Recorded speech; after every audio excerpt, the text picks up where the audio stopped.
teiksim, skolnieks laukos izmaksā dārgāk nekā skolnieks pilsētā. Nu, it kā loģiski matemātiski, ja? Bet viņi saprata, ka tam skolēnam jābūt maksimāli tuvu savai dzīvesvietai, un lai viņš arī paliktu tur, jo Somijā tieši līdzīgi kā mums ir. Viņam arī ir lauku reģionu un pilsētas, ja? Un viņiem arī tie lauku reģioni, arī jaunieši cenšas izbraukt kaut kur ārā, un viņiem vajadzēja, lai savākt to skolu, tomēr tur atstātu, ja?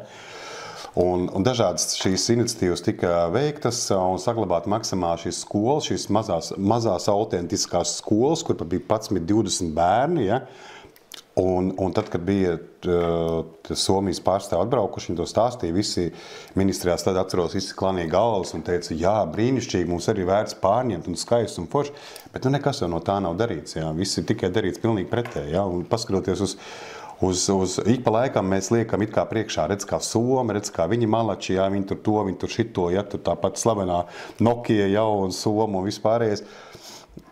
Viņi ir izdarījuši pareizu izvēli. Izglītības jomā.